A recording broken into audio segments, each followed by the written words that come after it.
I'd like to call this meeting of the Westland City Council to order, please.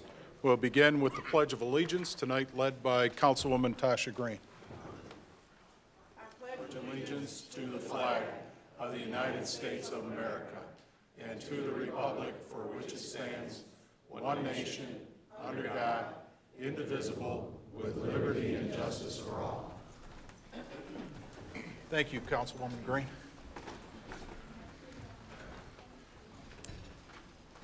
Roll call, please. Councilwoman Green. Present. Councilman Hammonds. Councilman Hart. Here. Councilman Hersberg. Here. Councilman Johnson. Here. Councilman Londo is absent, excused. President Godbout. Present. A quorum is present. We'll begin with announcements and presentations. Don?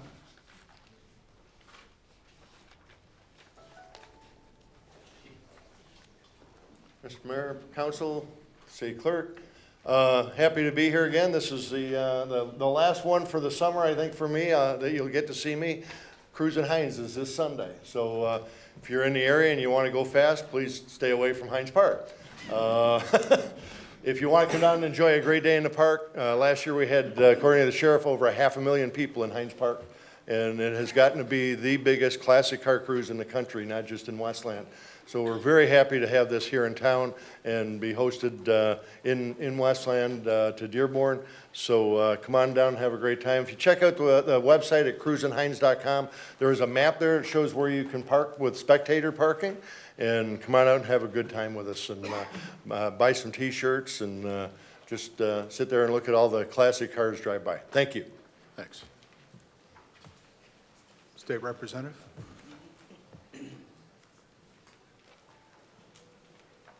Thank you, City Council. Thank you, Mayor. Always a pleasure to be here. Kevin Coleman, your state representative for District 16, Westland and Wayne. I know Commissioner Anderson was here last meeting and updated you about our change of location for coffee hours starting in September. Our coffee hour in September is going to be the second Monday of the month. It's always the second Monday of the month, 9 a.m., September 9th, and it's going to be at the Westland Library. And we're just really excited about this change in location and getting our coffee hours started up again. It's a great opportunity for us to update the community on where we're at with our legislation, with the budget, and what's going on in Lansing. I want to invite anybody who may be in the audience watching at home or council members or even the mayor to join us anytime. And it's also a great opportunity to ask any questions you might have or make requests. So I'll give out my information, kevincoleman@gmail.com, cell phone number 734-751-6321, office phone number 517-373-2576 if you want to get a hold of us in Lansing as well. And I know Commissioner Anderson had some good news about some road updates.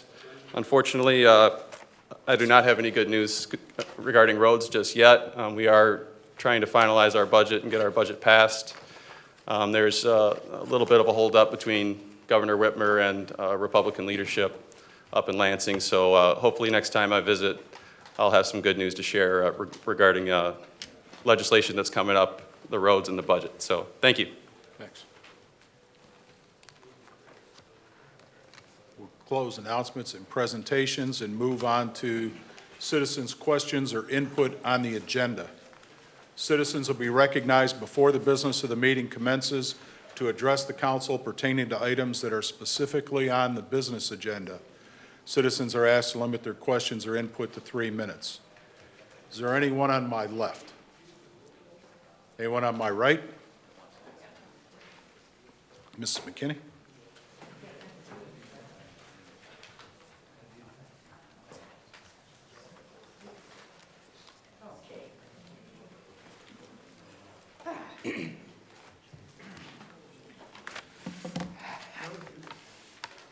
Okay, consent calendar, item B.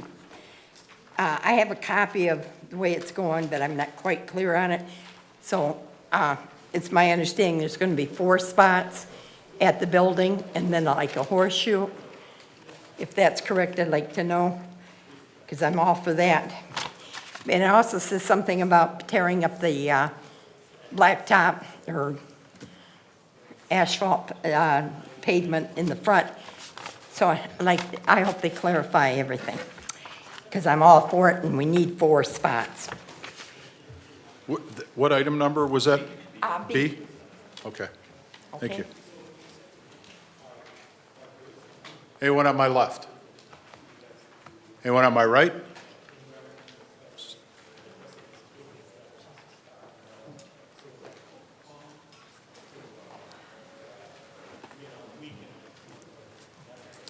Hello, everyone. Anyway, I was just, I'm gonna bid a thing here for the, I support the Westland Fire Department for their boots they're doing again this year. I mean, it's for good cause, and hopefully they, people do that, because I heard they're doing well on that, so every year.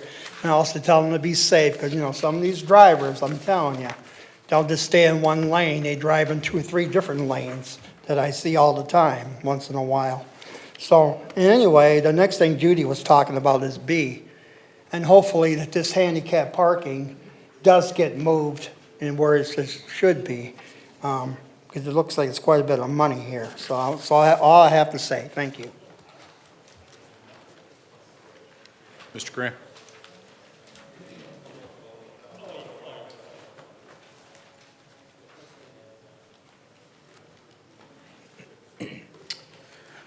Richard Graham from Westland, and also with Move Westland Forward.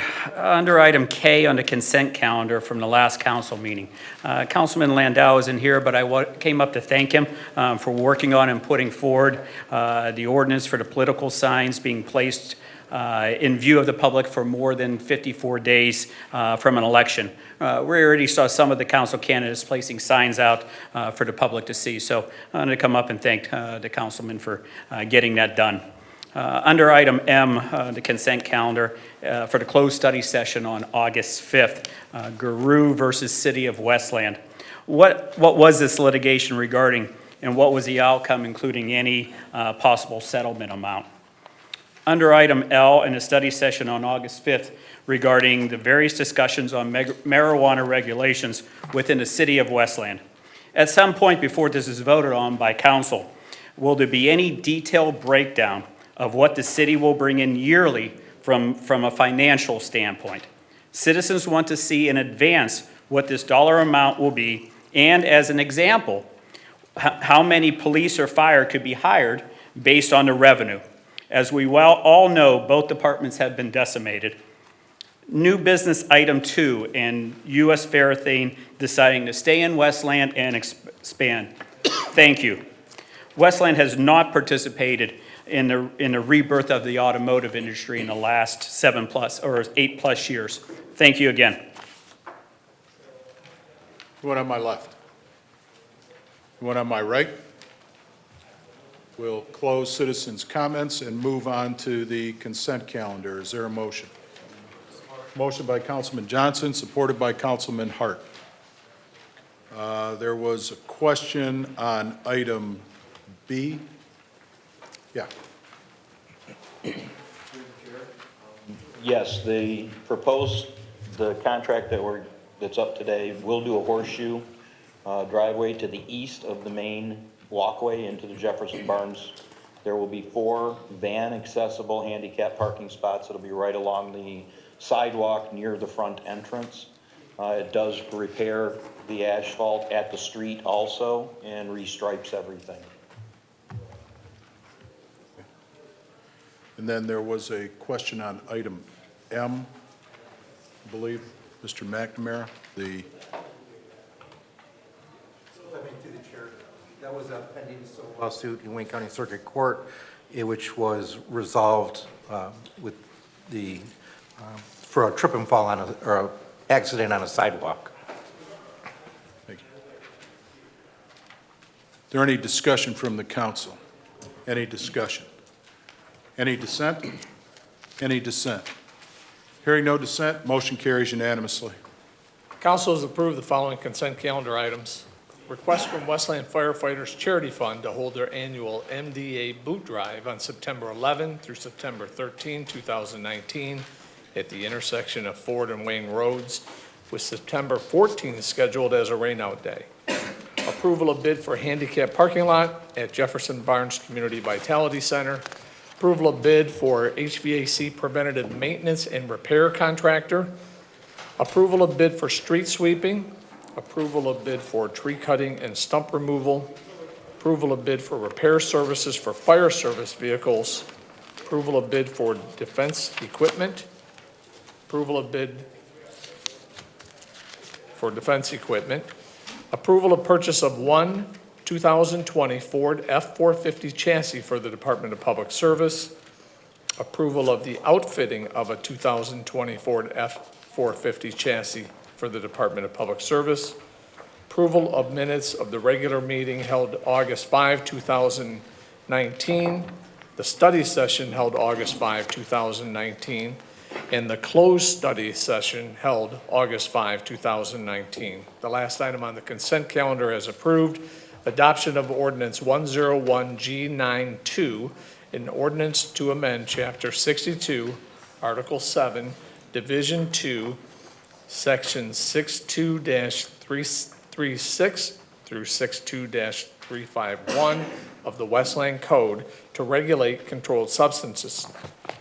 Moving to new business, item 1, approval of minutes from the study session held August 12, 2019. Motion by Councilman Hersberg. Is there support? Support by Councilman Hart, or Hammonds. Is there any discussion? Any discussion?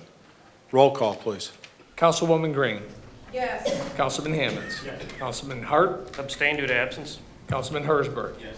Councilman Johnson. Councilman Londo is absent excused. President Godbout. Yes. Motion passes. New business item 2, approval of site plan for proposed building expansion of U.S. Farathane, 39200 Ford Road, north of Ford Road along the service drive and west of the railroad tracks. Planning Commission recommends approval contingent upon departmental requirements and recommendations. This is Planning Department number 1538D. Motion by Councilman Hart, supported by Councilman Hersberg. Mr. Ayo? Thank you, Council President. Good evening, City Council. The subject site here is located on the north side of Ford Road, west of Hicks Road, near the railroad track there. It's along the service drive, which is frontage road, north of Ford Road. The property is zoned I-1, light industrial, and developed with U.S. Farathane, a manufacturing company supplying the automotive industry with plastic products and materials. U.S. Farathane is proposing requesting site plan approval for the proposed 99,000 square foot addition to the existing one-story building that is also approximately 99,000 square feet, effectively doubling its size. The building addition is proposed along the west side, where my cursor is here, and the south side over here. To accommodate a new manufacturing area, warehousing, and additional office space. The proposed site plan complies with all of the zoning regulation, with the exception of the height in the I-1 district, which is regulated at 35 feet tall at the maximum height. They proposed 45 foot tall building area only on the western portion of the addition to accommodate large machinery for the plastic manufacturing. So again, only this portion over here will be 45 foot tall. This deviation from the zoning ordinance was approved at the July 17th zoning board meeting. That's what it will look like through a rendering. Thank you. I'm sorry, the Administration and Planning Commission are both recommending approval to you. Thanks. The petitioner would like to come forward? Thought I saw him. Here he is. Good evening. Do you have anything you'd like to add? Not at this time, no. Are there any questions from the council? Any discussion? Councilwoman Green? Yes, I just wanted to thank you for, once again, for expanding your business here in Westland. During the discussion at our study session, you did state that that expansion will bring 89 new jobs to the community or to the city of Westland.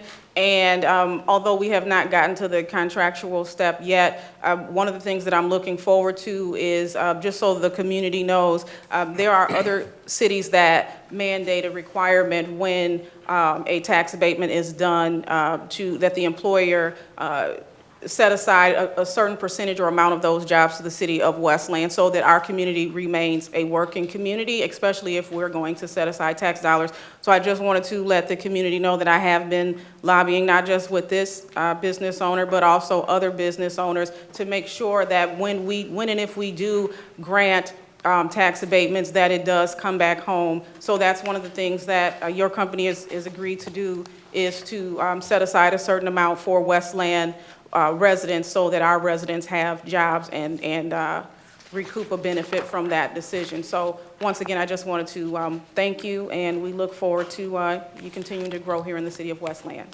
Thank you. Any other discussion from the council? Any discussion? Mayor? Thank you, City Council. I'd just would just weigh in before you gentlemen leave tonight, is that the City of Westland appreciates your long-term investment in our community, and this new 100,000 square foot expansion, which is going to be about a $20 million reinvestment in our community. It is something that we certainly appreciate, and we look forward to working with you, with your hiring process. And in a recent tour of your building, we did see you do have a lot of Westland residents that are working there, so we appreciate that. And I know our economic development team is going to work with you on potentially a job fair. So we look forward to your reinvestment. And the one thing that's nice about it is you said that if this works well, there may be another investment coming down the pike too. So hopefully we'll see you guys back in front of us again down the road. Thank you and good luck to you. Thanks very much. I too just want to echo my thanks for your reinvestment in the facility, in the community. It's great to have corporate partners like you in the city, so thanks again. Is there any dissent to the motion? Any dissent? Hearing no dissent, motion carries unanimously. Good luck and thanks again. Thank you. New business item 3, approval of revised site plan for Marley Woods subdivision, west side of Farmington, north of Ford Road. Planning Commission recommends approval contingent upon departmental requirements and recommendations. This is Planning Department number 2124. Motion by Councilman Hart, supported by Councilman Hersberg. Well, Thank you. I did drop off a set of PowerPoints to everyone. I'm gonna try and summarize that in a couple minutes here or shorter. Marley Woods is a residential development that was approved by the Westland City Council on February 22nd of 2005. The development contains 60 separate, already divided parcels, and 12 of which have homes built on those parcels and are occupied by residents. 4 additional homes are currently under construction today. The applicant, Lombardo Homes, has entered into a purchase agreement to purchase and develop the remaining lots. As part of the development, Lombardo Homes will be responsible for installing the remaining sidewalks, repairing the existing streetlights, and repairing or making operable the existing stormwater system if necessary. Lombardo Homes has also proposed to conduct extensive cleanup of the site and subdivision entrance as well. As of today, Lombardo Homes has met with the residents residing in Marley Woods a couple times, I believe, to introduce and explain the project. At one of those meetings, residents also voted to amend the master deed consistent with the requests being asked of the City Council tonight. Those 3 requests are to, 1, reduce required brick on each home to brick on the first floor front facade only. Number 2, to waive the sod requirement for all yards of each dwelling and to allow Lombardo Homes to install grass seed. And 3, to waive the requirement to install a sprinkling system for each dwelling. The administration is recommending approval for this request to revise the site plan approval of Marley Woods, contingent upon providing the planning director a copy of the recorded master deed. Thank you. Thanks. Is the petitioner present? Good evening, Greg Windingland with Lombardo Homes, also David Hensel with Lombardo Homes. Do you have anything you'd like to add at this point? The only thing, because I know you're short on time, I would just like to say from the very first day I stepped into City Hall, walked up to the counter, and the young lady looked up at me and smiled and greeted me, to working with Mo and working with Aubrey. Your staff is phenomenal. Your meeting conduct tonight is so different than many of the meetings we encounter. I just want to acknowledge that. Thanks. Any questions from the council? Any discussion? Councilman Hammonds? Thank you, Council President. First, I want to say to the folks at Lombardo, thanks for bringing this project here to the city of Westland. We know that that area definitely needs a shot in the arm and it needs this development.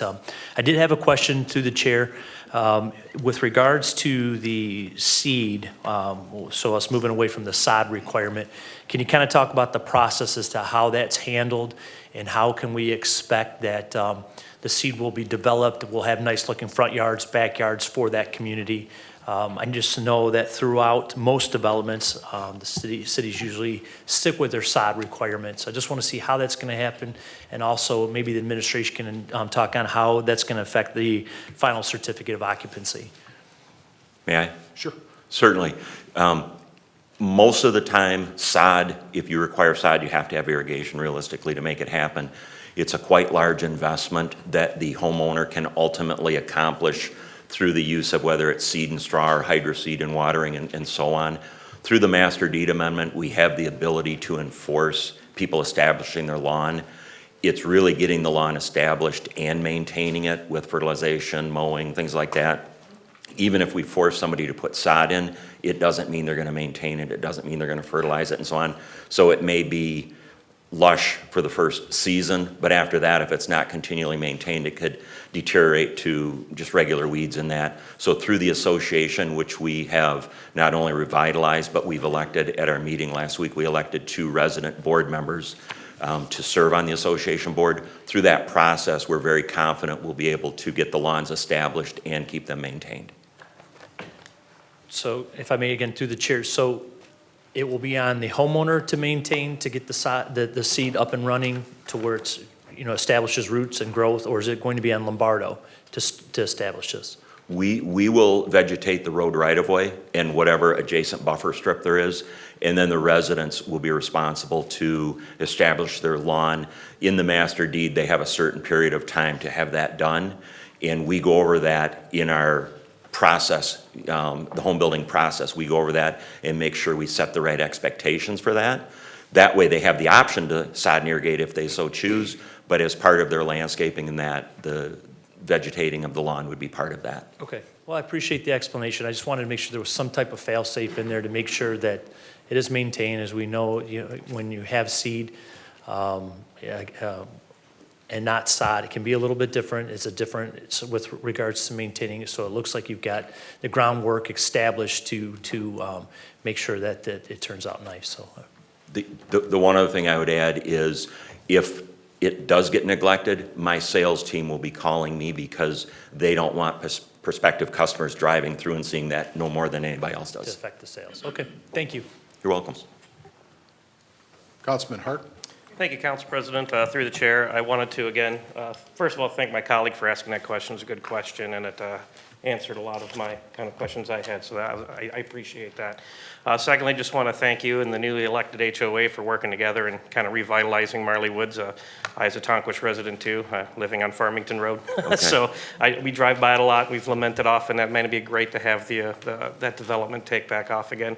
And it's really exciting to see some house building going on in the Wayne Westland Community School District. It's been a little while since we've seen that, so it's fantastic. It's going to be great for the entire Tonquist neighborhood. So we look forward to you guys making a dull roar and getting stuff going along the way. So Thank you. Thank you for coming again, and thank you for working with us. Any other discussion from the council? Any other discussion? Any dissent? Any dissent? Hearing no dissent, motion carries unanimously. Good luck, and thanks for taking up that project. Thank you, everybody. Have a good evening. New business item 4, approval of extension of site plan approval for proposed commercial building, north side of Warren, west of Merriman. Planning Commission recommends approval contingent upon departmental requirements and recommendations. This is Planning Department number 2203A. Is there a motion? Is there a motion? Motion by Councilman Hammonds. Is there support?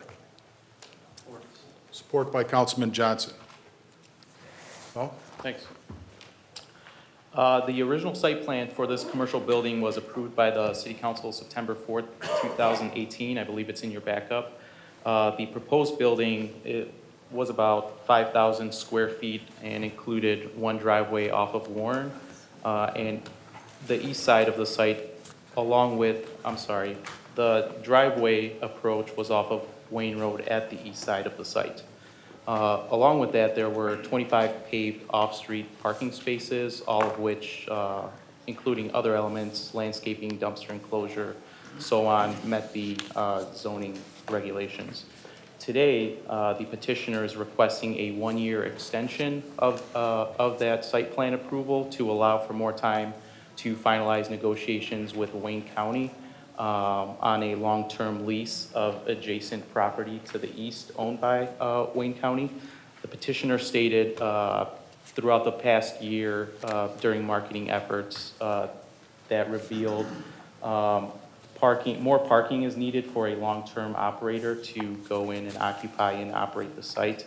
At that point, the owners reached out to Wayne County to inquire about the vacant space next door, leading up to today, where the property owners are in final stages of agreeing on a long-term lease. This request does not propose any modifications to the previously approved site plan. However, if the negotiations are successful, the property owner does need to come back, submit a new site plan, go through the Planning Commission for a public hearing, and come to you for final approval on that new site plan.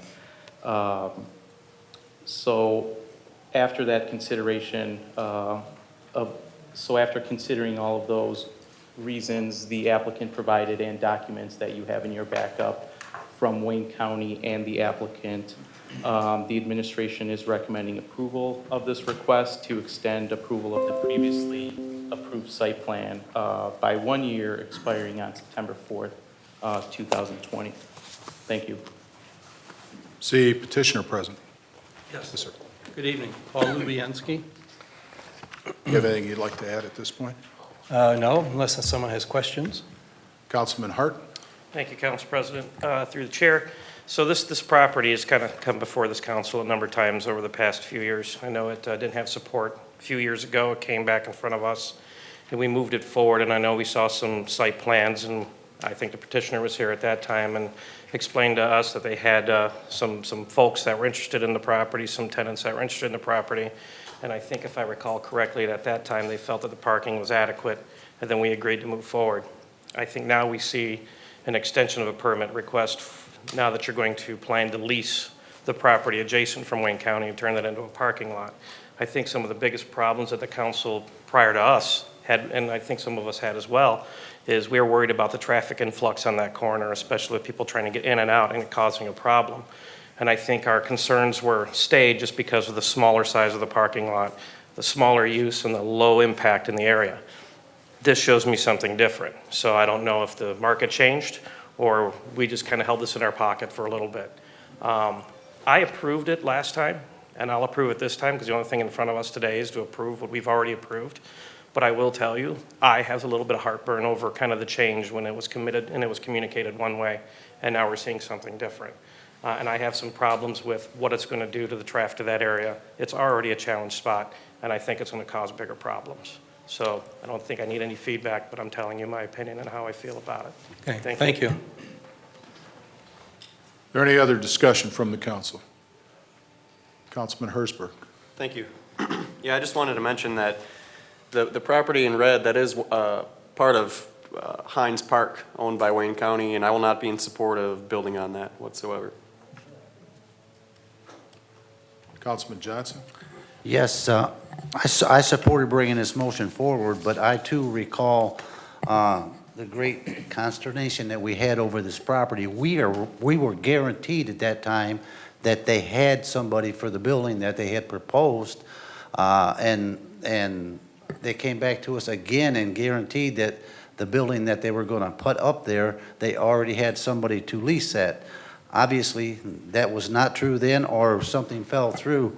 And as far as using Wayne County parks for a parking lot, I agree with Peter that I wouldn't support that, and the traffic is going to be a mess. This is about the third time that we've had somebody come and want something extended that they guaranteed us that it was going to happen, and I'm referring to the property on Merriman Road that we extended.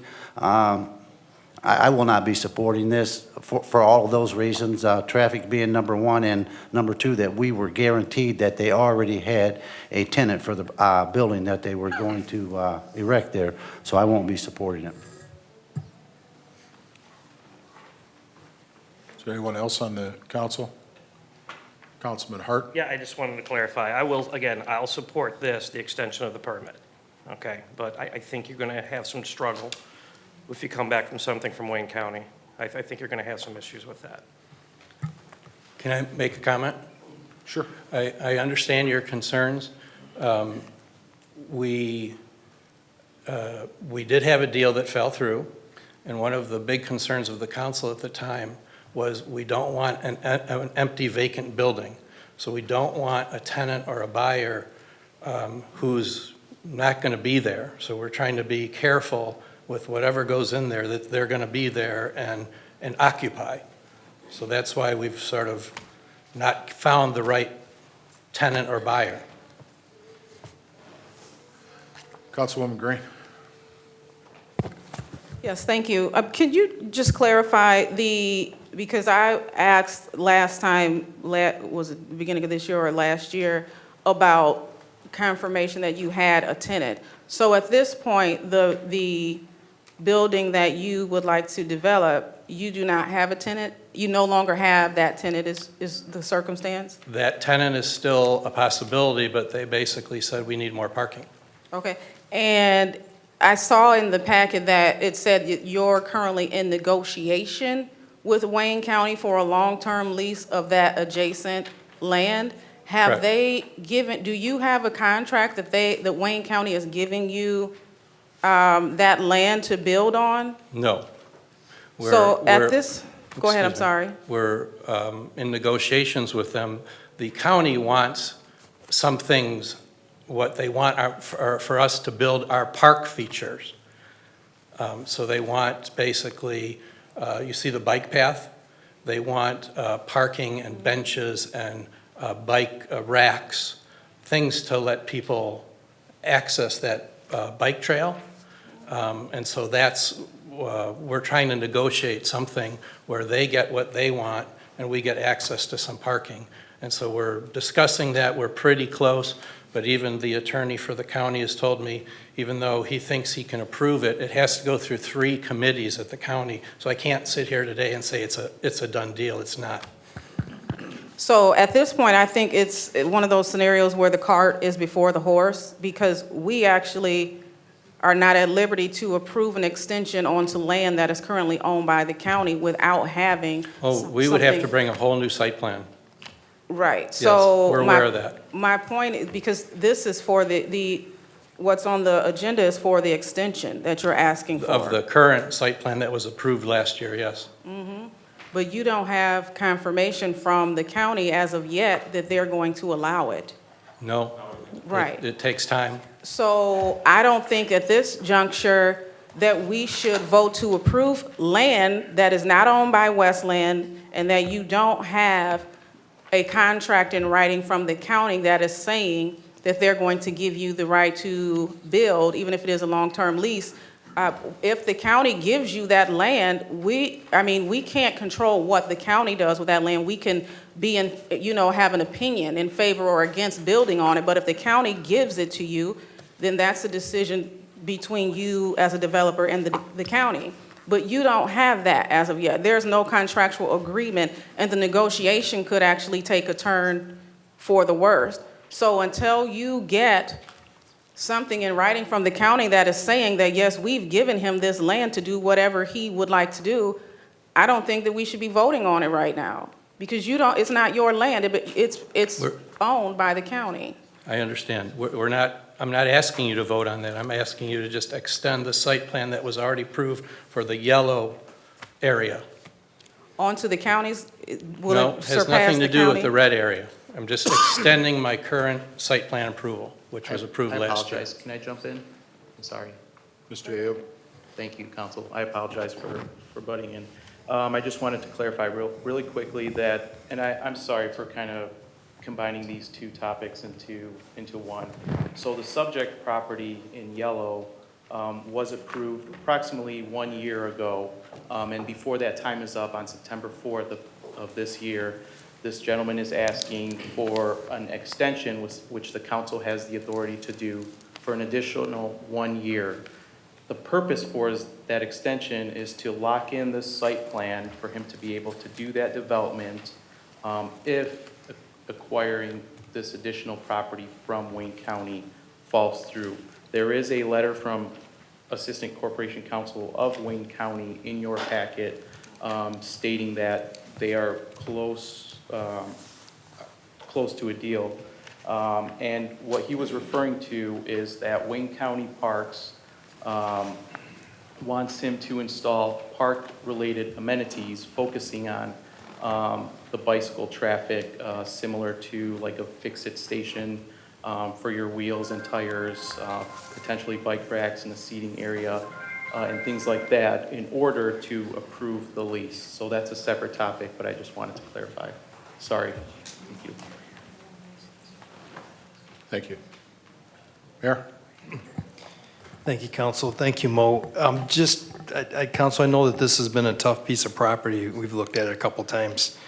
But it really, truly has been the past practice of the city when these one-year site plans that we do renew them for the second year. That practice has been in place on big projects and small projects. So it certainly doesn't mean that we have to on this one, but that has been the past practice in the past because multitude of reasons could come into play. Whether it could be lack of construction, contractors available, or in this case here, it looks like they have a user that's going to require more parking. So, like I said, certainly you're not bound by that, but that has been their past practices that we do as a courtesy extend these site plans for the second year. Is there any other discussion from the council? Any other discussion? Just to reiterate, this extension is only on the portion outlined in yellow. Any additional changes to the site plan would have to come back before both the Planning Commission and the City Council for approval at a later date. This just gives you the opportunity to try and see what you can do either with the county or revert back to your initial site plan somewhere down the road. So, roll call, please. Councilwoman Green.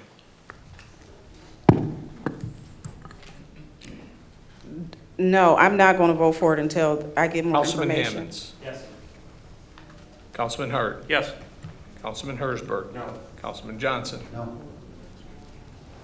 Councilman Londo is absent excused. President Godbout. Yes. Motion fails.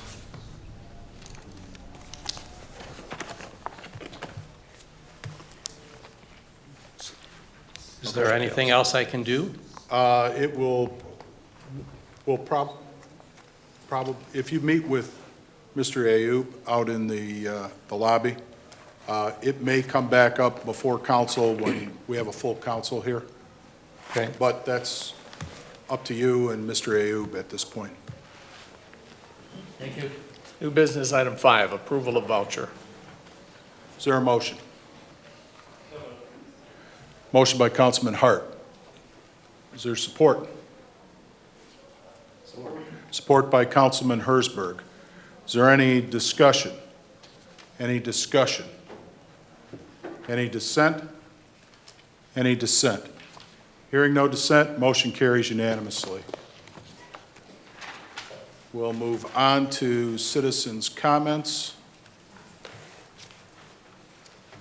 Citizens will be recognized at the end of the meeting immediately following the agenda item approval of vouchers.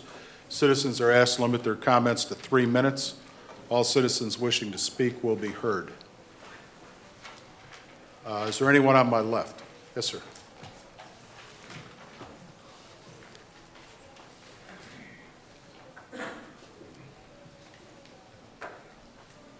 Good evening. John Dubois, Westland resident for over 20 years.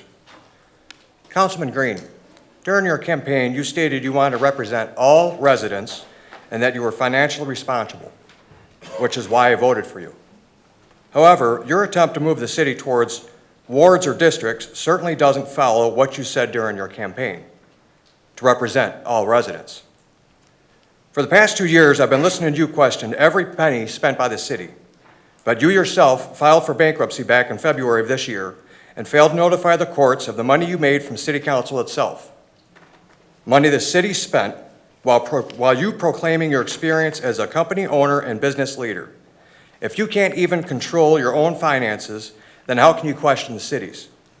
As for being financially responsible, I don't think a bankruptcy makes you that. Do you plan on paying back the 18th District Court? Now, you've not only let me down, you've let down all who voted for you. Also, during one of the last meetings, you stated a pool was at the Mike Madonna ice rink. Now, I had family from out of town here. Imagine our disappointment when we drove to the arena, only to find out there was no pool. I'm confused. How can anyone honestly take you serious when you can't even tell us the truth about a swimming pool? Thank you. Councilwoman Green. Yes, thank you. For the record, I'd like to state that I never said that there's a swimming pool at Mike Madonna Ice Arena, so I'm not sure where that came from. But to address what you said in terms of, well, you said a lot of things, some were not true. But for the sake of transparency, I will start by saying that it is true that I did file for bankruptcy in February, and I will elaborate on that. I also will state that I am not ashamed.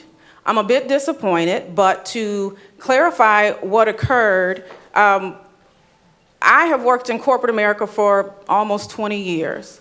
Before I branched out and took a step out on faith to start my own business, I was making 6 figures as an executive, okay? So before I decided to ever run for city council, which was not in my grand scheme of plans in terms of where I saw myself, I never saw myself as a politician, never wanted to run for office. But when some of you may remember the issues with the street lighting in my community of Westland, where we had someone beat so severely that they were left in one of the vacant lots in the subdivision that I lived in, that they almost died. And we were overrun with constant break-ins, vehicle break-ins. We had homes broken into. When I came to city council, the experience, to kind of make a long story short, is although the city was obligated to put those lights in due to our development agreement, the city initially refused to do it. And it was the threat of going to the media that ended up getting those lights put in at the expense of the city. And that was the beginning of things that transpired in my life when I was in prayer asking God to use me to help people as a new business owner. I want to say I was in business for 6 months at that point. He put it on my heart to run for city council, which I never wanted to do. But after a lot of resistance, I moved forward.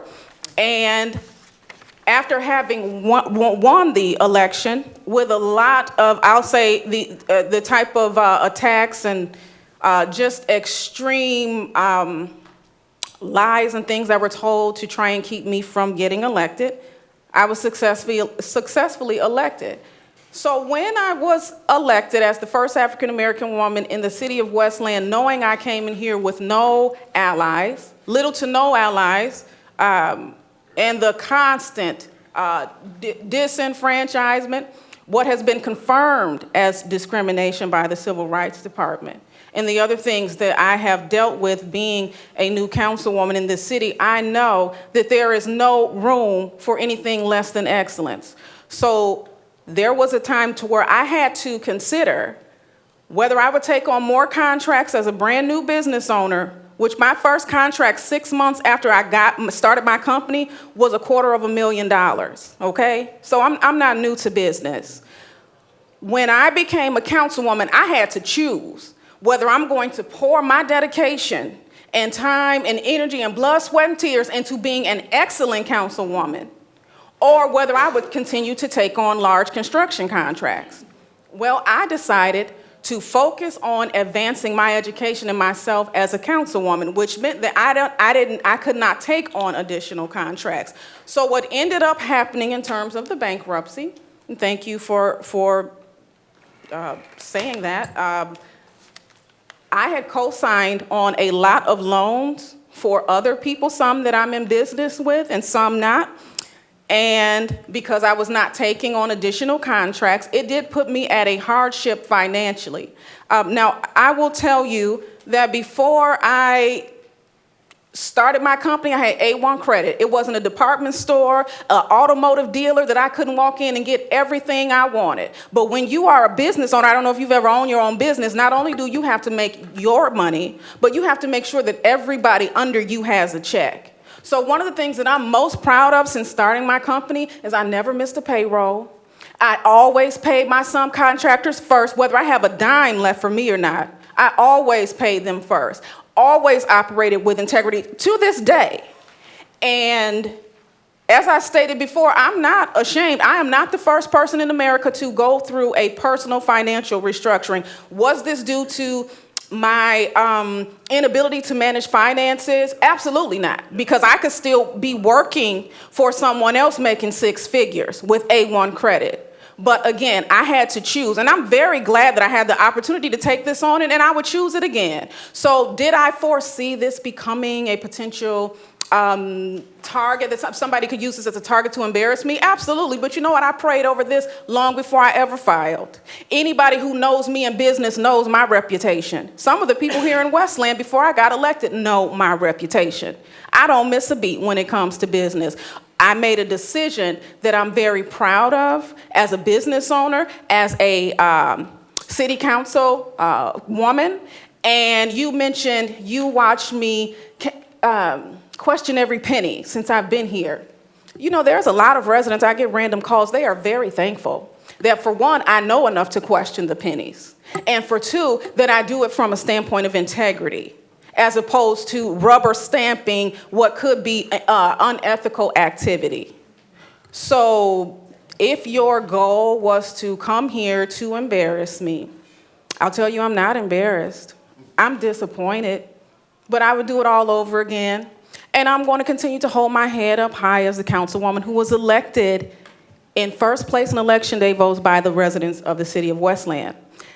And if all you can muster to dig up about me is Councilwoman Green didn't pay all of her bills on time, congratulations. You have successfully proven that even me, who questions every penny, I'm human as well. So if there's anything that you would like additional information on, I'm happy to answer it. But I'm sorry if you came in here to try and embarrass me. I've got before God a long time ago on that. And in case you didn't know it, I'm very good at budgets and contracting, and I'm going to continue to do the job that I've elected to do. So thank you. Anyone on my right? Yes, ma'am. That was intense. My name is Tanya Hensley. I reside on Stacy Street between Wayne and Wildwood. I know there's going to be a whole bunch of hoopla about this rehab that's coming. My only question for the city is, I live on Stacy Street, and I'm surrounded by apartment buildings that are, just drugs are everywhere. I have 3 young daughters that I cannot let go outside and play alone because of the foot traffic that we have on our street. Broad daylight, we're having drug deals made right in front of my house. I have a group daycare in that location. We're very cautious when we take the kids outside with the traffic that's going up and down. My only concern is the police presence. You know, the people are gonna leave the rehab. I hope that they do well. I hope that they all succeed. But we need to clean up the drugs in those apartments while this building is being brought up, because it's just going to go from the rehab back to the streets, and it's just gonna be a vicious cycle. One more concern. My daughters catch the bus on Christine and Stacy. It's pitch black, there's no street light. I went out for a run this morning, and there were 3 gentlemen just as high as can be on that road. If I send my girls to that bus stop, there's no street light, I can't see them. I'm just asking for the city to kind of clean up the area before we put something else in there that's gonna bring hopefully more better, you know, than bad. Thank you.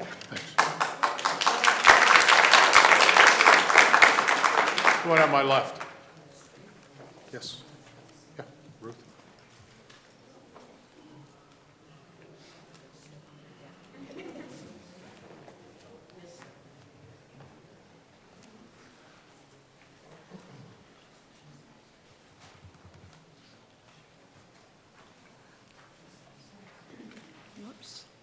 Good evening, everyone. I'm here again with a report on the toilets at the historical park. I know that on June the 11th, that two buildings did not have the toilets operational. And about 2 months ago, I spoke before you that the 2 toilets were not working. The situation has not changed. They're not working. However, 2 plumbing companies were at the park. And I looked at the vouchers, and I do see that Lane Plumbing and Heating, there's a couple of bills from them for $2,000. I don't know if that was the row house or the Collins. But to continue, first in the Collins house. This houses the archives, and I was told by the facilities director that $800 worth of investigation was done on the toilet problem. The problem, I was told, there's a massive root ball located under the house. The house sits on a slab, the root ball totally blocks the sewer. It's going to be a major expense to repair. Possibly up to $10,000. Will the Historical Commission spend that amount out of their new budget for the repair? And all of you, I don't know, I think their budget is somewhere around 17 for the year, 17,000. Second, the row house, AKA Eloise Museum, they had frozen water pipes back when, I don't know when it was, February, when we were having the extreme cold weather, and there was repairs done. Since that time, we still have a toilet water problem. As I said, plumbers were there, and I know 2 different days, 2 different companies, actually, Burton and Lane Plumbing. But as of this past Saturday, because I was there, the water is shut off at the main, whatever you call it, valve, and there's no toilet. The toilet's not operational. Well, anyway, I mean, we can say, well, no one lives in the houses there. However, we have historical commissioners on their work days, society members, volunteers like me, and the guests that need toilet facilities. Wouldn't all of you agree? Thank you. Oops.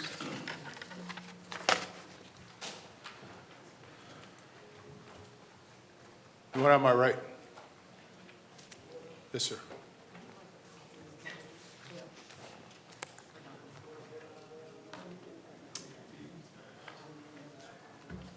Good evening, Council. 54 straight years living in this city and living in Tonquist Village and/or Westland Heights for a straight 54 years of my life. And I have a lot of very upset neighbors right now about the fact that we weren't notified about the vote, about the drug rehab center. I have a wonderful neighbor who just moved in behind me, who doesn't have social media. He had no way of finding out about it. There's a lot of people in my neighborhood putting a lot of money into their homes who love this city. We're very concerned about the potential risk to the children in the grade school that are roughly about 1,600 feet away from where this site plan is proposed. My best friend right there was attacked over the weekend in a pharmacy that is roughly 2 to 3 doors away from a drug rehab center by a drug addict. They have to call the police consistently throughout the week. There's people sleeping in the parking lots. There's dirty needles. I myself am a retired pharmacist who is sick. So I just want to give you guys a mulligan on this and ask if you might want to reconsider putting a drug rehab center that close to a school. And take this opportunity to ask me any questions about OxyContin or things that I might know a little bit more about than you, and maybe reconsider moving this somewhere else. Tonquist Village is the pearl of this city. My father built his home there in 1958 in the GI Bill. I would hate to see dirty needles in that neighborhood, or a child get stuck and catch hepatitis C, or heaven forbid HIV, or things that I don't know if we even discovered in this council meeting when they voted on it. So if you have any questions for me, ask me now. Did you guys consider the dirty needles that could be dropped down the ground along the cemetery? Did you consider the drug dealers going to come and hang out outside that facility to try to get people hooked on opiates again? Or the increased studies that show the increase of pedophilias in the neighborhood and the increase of pedophilia and violent criminals who are drug addicts, and what that could do to the children that's in that blue ribbon school, Edison? Were any studies done ahead of time? And how vetted were the people in that neighborhood to what was going to be voted on that could severely affect their property values? We all love this city. We've all put lots of money into our houses. And I'll ask you guys again, ask now. I know there's a lot of concerned people back here about the safety of that neighborhood. We're not saying don't build a drug rehab center. We're just saying don't put it near a school of little children. Put it out there by the cement factory. Put it in an industrial area. We support it. We just don't want it in our neighborhood. I mentioned to one of the council people here today, maybe it would be a good idea to do a study on the people of that neighborhood in Westland Heights, where I live now, which is adjacent to where I grew up on Mohican. Maybe levying a tax that we could purchase the property and turn it into just an entranceway to the cemetery, maybe with a sign, "Welcome to Historic Tonquist Village," something that will increase our property values, not bring drug dealers, pedophiles, hepatitis-filled and HIV-filled used needles on the ground, and just a whole host of other problems to our neighborhood that we just really don't want. We pay you folks to make decisions, to look out for our better interest. I don't think you guys pay us. I think we're paying you guys. And I would hope that you guys would make decisions based in our interest. I don't see how putting a drug rehab center smack in the middle of Westland's most beautiful neighborhood is in our best interest. Thank you, sir. Time's up. Okay, I'm still waiting for that question, though.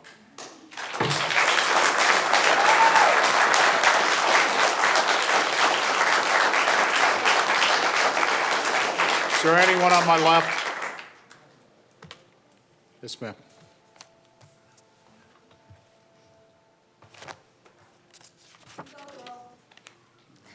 My name is Tanya McAuliffe, thank you. I also live in the exact same neighborhood, and I do have valid concerns. I think we all have valid concerns. Not, like he said, do we all just live right down the street from a school, but there's also the Westland J.C. Park, there's the Mike McDonald Ice Arena, and tons of businesses in that area that could be affected. So I do have questions. Is it going to be a gated facility? Will the people that are there be locked into the facility while they are detoxing? Is there going to be a requirement? Somebody, I think it was one of the planning commissioners, Mrs. Fowler or Folks or whatever, said something along the lines of, this is going to be great because not only does our city have a drug issue, but the surrounding cities do as well. If you're going to put a drug detox center in our residential neighborhood, did anybody say, well, do Westland citizens get first dibs on any of those 32 rooms? Since we do have a drug problem. I'm also extremely disappointed at whoever vetted our neighborhood, because I can guarantee you nobody knocked on my door and asked me any questions. Nobody sent a flyer to my house. Nobody stuck anything in my mailbox or on my door. So who was vetted? It was told to us that the people in the apartments were vetted across the street. People that have absolutely not one bit of financial stake at all in this city. They can pack a box and move out anytime they please. We do not have that ability or that luxury. When you're a homeowner, there are, as you all very well know, things that you have to go through in this city to get out of it. And I feel like every year it just gets a little bit harder to pass a city inspection. So those are my questions, and I would really appreciate if they were answered. Thank you.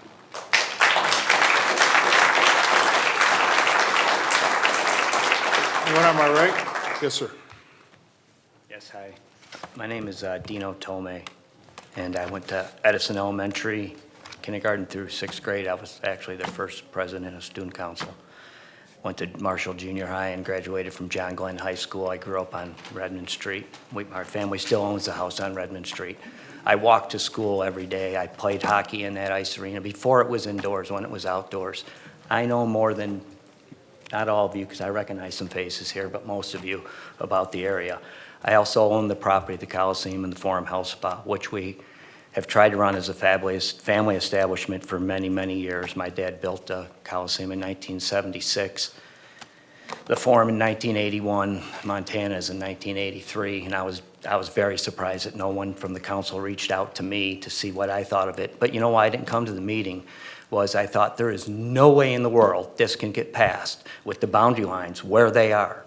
I own 11 foot from that cement wall of that building, 11 foot. And I talked to the doctor, who I thought was the doctor, who turned out to be the chiropractor, who has nothing to do with it. And we tried to work it out. I said, hey, look, I don't care what you do with the property. You got the property, not the building. When you get a foreclosure, you don't get a building, you get the property. That's a tear down building. Nobody knows more than I what should happen to that building. It should be tore down. Couldn't get the taxes dropped. Nobody would drop my taxes, so we let it go. We didn't know a penny on it. Had 1.5 million into it and let it go for nothing, because hoping the city or somebody would the state would tear it down, let's put a new building in there. I'm all good with that. But when this building is 11 foot, how it got past, that entrance, they snowballed all you guys. That entrance is my entrance. And when I put trees all across the front of it and a brick wall, 11 foot from their building, now what the chiropractor can honestly see what he's going to do. It's ridiculous. I never in a million years thought it would pass. I'm so hurt and let down by the council. Something happened. I came and talked to Mohammed. I thought, no way can it get through site plan. It's impossible. When I talked to the doctor and said, change your building, at least turn it around, Mohammed told me, well, no, they're going to come in from behind. Well, I go, no, they're not. They've got the breakfast area or whatever out there. So I told the doctor, just change your whole floor plan, buy the old 7-Eleven, which used to be 7-Eleven, which some of you guys might know, I do. But buy it. You could have got it for 40 grand, which is nothing, it's peanuts. Buy it, make yourself your own entrance. Don't encroach on me. Jeff here leases the Forum from us. We have daycare, we have kids there all the time, we have swim classes. Those kids are parking, not now because it's slow, we're closed in the summer. But in the busy season, those kids are parking 20 feet from that door. 20 feet. And they're kids this big, they're little girls who could be my grandkids. It's appalling to me. And I love the city. I was born and raised in this city. Mr. Wild has done tremendous things for the city, and so has the police department, the fire. You guys all have done great things. How you let these guys snowball you, I don't know. It's that school, they keep saying, well, the other day when the female was in here talking, I wasn't here, I had to watch it. And then, well, if they sign a paper, they got 24 hours to calm down. Well, they don't have to sign the paper. They can leave whenever they want. If it was a locked community or a locked facility, maybe. But that school, I'm telling you, I walked to school at Edison. I played hockey at Madonna Arena. I went on to play a lot of hockey. My kids played there, all of them. And I'm just very disappointed. This floor plan makes no sense. The site plan, how it got through, I'll never know. Something happened because that's a tear-down building. And I think it was Jim that said, you know, it's a foreclosure. We want to see something in there. Again, remember what a foreclosure is. You don't get the building. It's not a viable building. I knew that. It was vandalized 3 times. I know my time's up. Thank you, and I know there's probably nothing can be done. It's probably my fault for not getting here sooner. I apologize to all of you. I take the blame. I feel like it's my fault.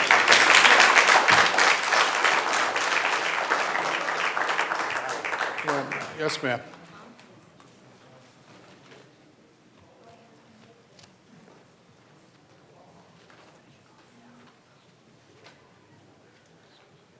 Michelle Riley. I didn't plan on asking any questions, but I was so moved by everything. I was wondering, anybody up here can even tell us the details about the facility? I read some information online that it's a 32-bed inpatient facility, and they are able to leave. It's not locked down. This is what I read online on Hometown Life paper. That the doctor is a chiropractor that's opening the facility, and I was wondering what the staff is like. And are they going to have staff 24 hours? And I wonder, is anybody up here tell us the details, since I live in the neighborhood, I live on Farmington Road, and no one even told us the details of what's going on. Nothing when he's even in the paper about when it was coming. Obviously, it's a done deal. So I was just wondering, could any of you kind of inform us of exactly what's going on there? Because a chiropractor opening a rehab facility. Oh, and also, is this federal money that they're getting, correct? Is it federal money? And I was wondering, do the patients have to have insurance to be there? Or do they get some federal help for their rehab, federal money? Or does the facility get all the federal money? I was curious about that. So if anybody could answer and inform all of us about the details of what's really going on there. Thank you.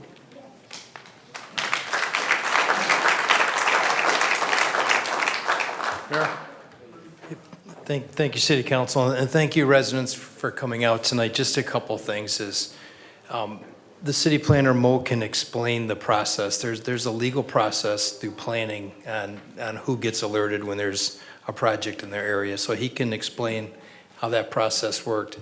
But one of the things that perhaps that we can do is to reach out to the folks that are proposing to do this building and try to get them to set up a community meeting. We could do it here at City Hall, we could do it in your neighborhood, we could maybe do it at Edison School. But I think that there's a lot of questions that a lot of the residents want answered.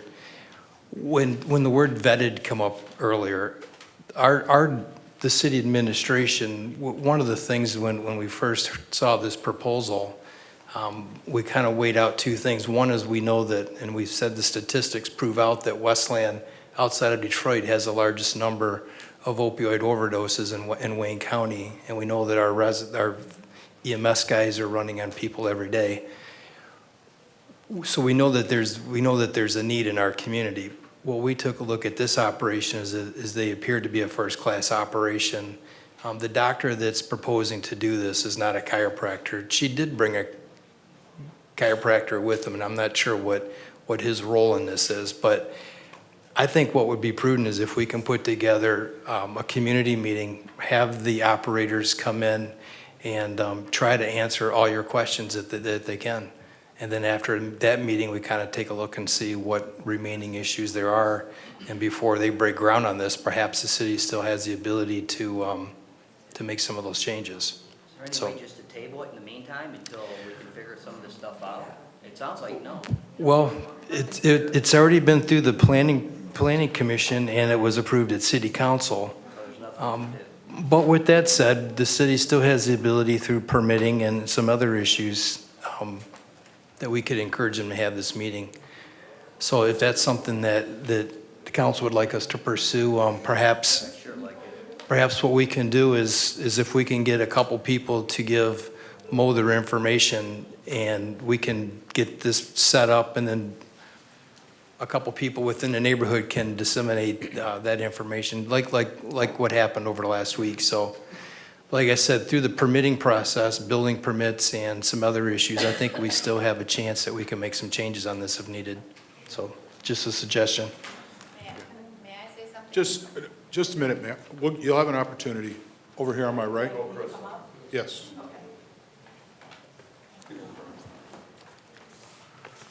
I moved to Westland about 1.5 years ago. I've loved Tonquish I grew up in Garden City. My issue is we had no real knowledge. I mean, if it did, it went under the radar. And the people who live in this community, I'm a single mom with 3 kids. And I moved to this community because I thought, and then I hear about the apartments. That drug problem's not even taken care of, but we're going to rehab. And that's right in the area where I walk with my kids. I go to Heartland all the time. I now don't feel comfortable. And this has been the first time in 1.5 years since I moved here that I'm going to say that. And the thing is we did not know. There was really almost every single person here, this is new to them, that you guys could approve a drug rehab without letting the citizens in the area even know. And I think that's where a lot of us are hurt and disappointed, is because there was no real information given. I am one of the few people in the world that doesn't Facebook. I get that newsletter with our water bill. Where was anything that really gave us information, especially the people who live in around the area? Children at a school, an ice arena, a park. So you decided to put a drug rehab, in the center of a big kids area with Garden City Junior High right on the other side, with a drug problem at an apartment building across the street. So I just don't see where we were educated or even acknowledged in this. A town meeting after the fact doesn't help. Unless you guys are really serious about trying to think about this. Those who voted no, who possibly live in our neighborhood, but those who voted yes already, do you live in the area that we have to walk in and take our kids on a daily basis? That's where I'm hurt and disappointed. As a new resident of Westland, I'm very disappointed in how this is going. So, thank you.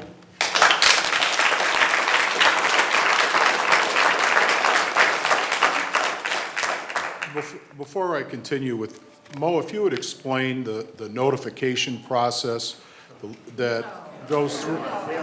Well, if you don't want to hear it, then that's fine. But I'd like to give him the opportunity, excuse me.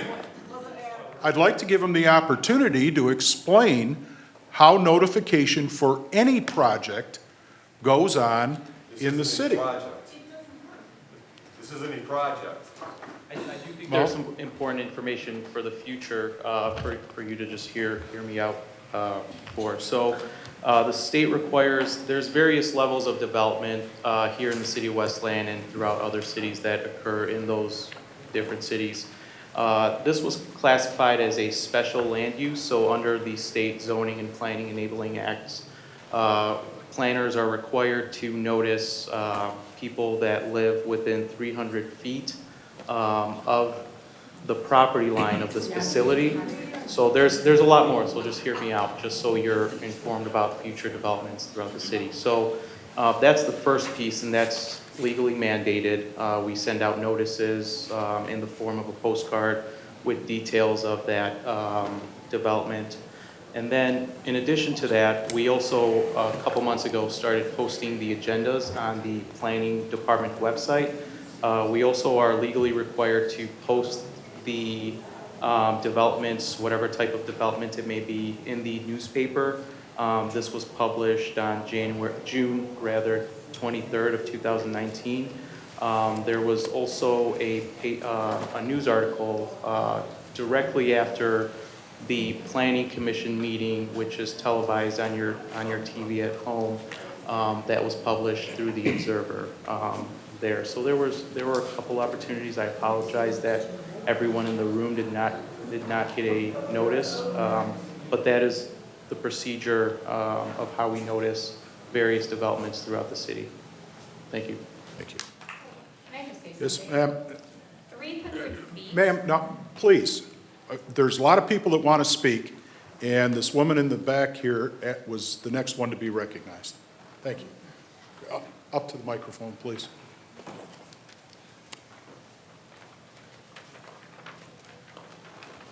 Hi, my name is Lisa, and thank you for explaining that. So I guess according to your notification, I can take that on me that I didn't look at those particular sources. But I do put it on the people that we elect to make the good decisions for us. So I sat here, this is all very new to me, being involved in any of this.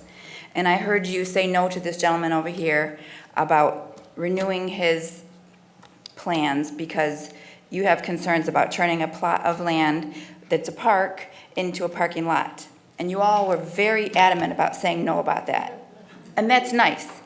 But you're putting something right smack dab in the middle of a neighborhood by a school and a park and so on, like everyone else says, and none of you seem to have a concern about that. That's confusing to me. I appreciate you want to keep a park. I appreciate that. That's a good decision. But to put this here, I'm not saying Westland doesn't need something, but right there seems a very bad choice. And I really don't understand, whoever said yes, I would really like to hear why you decided that was the good spot for it. Notification or not, I don't understand why it has to be there. Amen. Am I right? Yes, sir.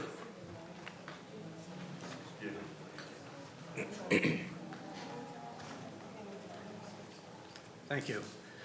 My name's Ken Bobby. I've been here about 28 years. My kids went to John Glenn. Excuse me. Now I have grandchildren, and they're doing great. But the problem I have, and everybody here is concerned, is putting it next to a school. And I think the number one thing is if something were to happen to one of those honest children, we teach them not to do drugs, stay away from drugs, stay away from alcohol, do the right thing. But yet we're putting a center right smack in the middle where a school's at, a hockey arena. We have summer program where baseball is full of people all day long. Walk into Heartland, I talk to people there, they don't want it. I talked to Antonio, the hairstylist down the street, been here probably 40 years, he didn't know nothing about it. But the bottom line, if something were to happen to one of those little children because of that, if you voted yes, it's on your shoulders. Thank you.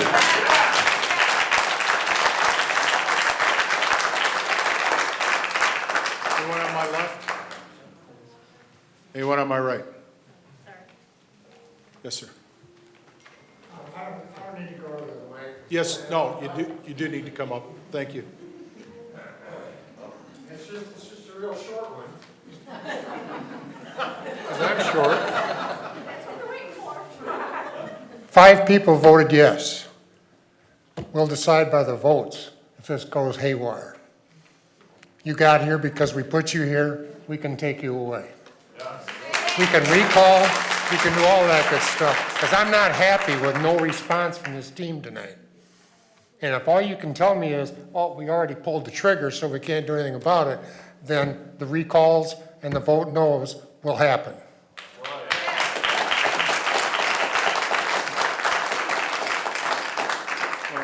Yes.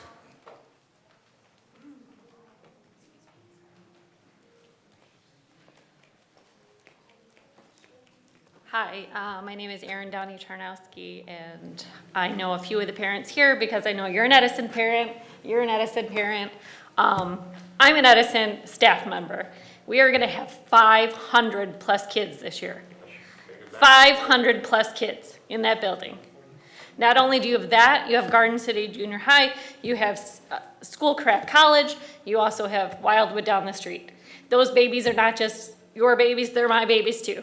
We have a very great staff that has been there for a long time, and I'm sure we all want to protect them. So you guys have to understand, we knew nothing about it. Me as being in the school knew nothing about it. I can sure bet that nobody in that staff knew about it. So I think it's pretty ridiculous that that's what we're worried about. We have all these building service merchandise has been empty for years. Put it there. It's not right by anybody else. You have the fire department right there. You have other things around. There's other places in Westland that are open.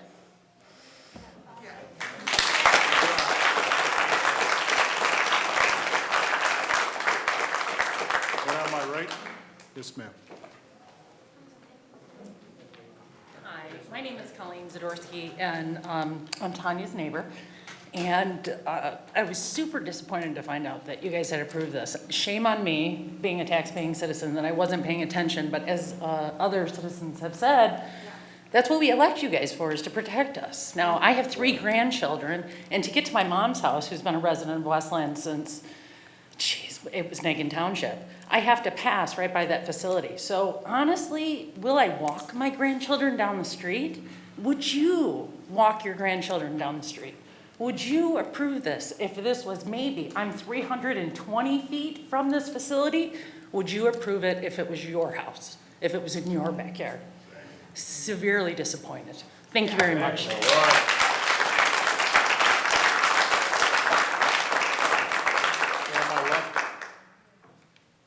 Anyone on my left? Anyone on my right?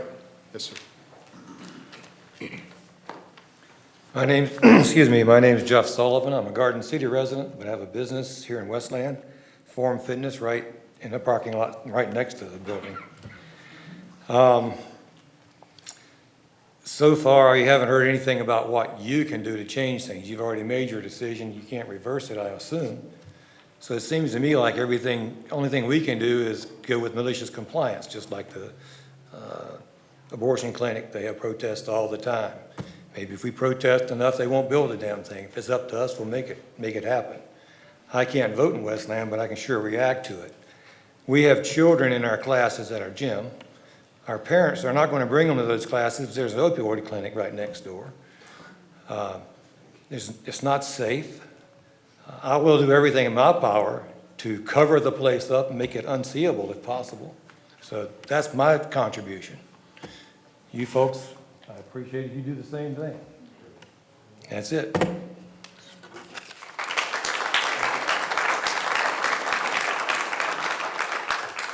Anyone on my left? Anyone on my right? Yes, ma'am.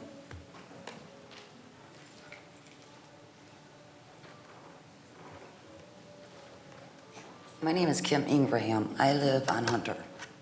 We sat, the neighbors and I, sat and watched people walk up and down our street, window shopping, in the neighbor next door's garage, looking up their driveway to see if they've got the garage door open so that they can see if there's something they can come back and get later. My neighbor had to put ADT on his home due to the people breaking into the vehicles. We already have a drug issue on Hunter. It's the main drag right there. I'm sorry that your children still go to the schools there, and now they're gonna have to deal with this also. But as a homeowner, I just sunk thousands, tens of thousands of dollars into my home to improve my home for the city of Westland, for myself also. I could have taken the over $40,000 I've put into my home at that point, paid off my home, moved to a different city, rather than stay here right on top of this. My parents are in Cadillac Memorial Gardens. My grandmother, we have family plots in there. Do I have to worry about when I go there to pray to God when I'm seeing my parents sitting down on a hypodermic needle?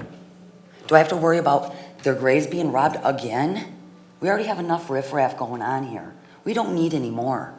I didn't know anything about this until Friday. This was my first opportunity to come do anything about it. My fault for not knowing. I agree, my fault, our fault. But something happened here. It wasn't in our water bills where you send out your newsletters about the fireworks gonna go on, or about, what was it on this last one? We just got them. Whatever they are. All of the pamphlets that come into our water bills, why wasn't it put in our water bills? Something that simple. Then every resident of Westland, within a 2-month time frame, would have known this was going on. Not just our community.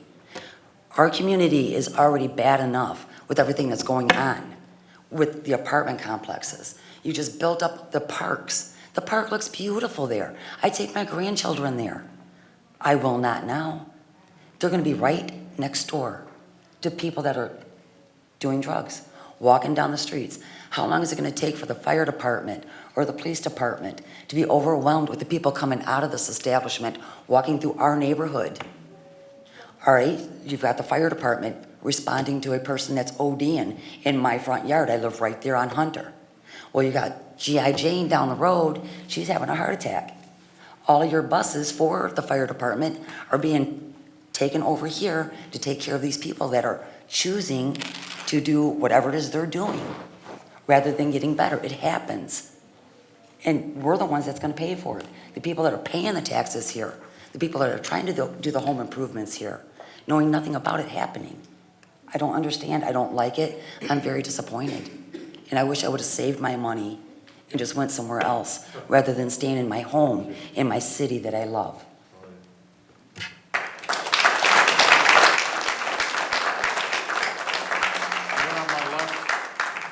Anyone on my left?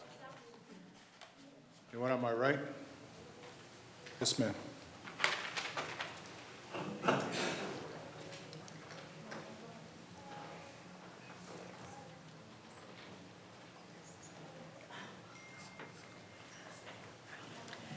Maureen Davidson, resident of this community, Westland, for 45 years. And I think we all agree, the audience, how this is impacting the community. It's also going to impact the businesses in that area. Now you got a plasma center, so the people from this new facility that you approved can walk over to the plasma center to get a few bucks so they can get their opiates.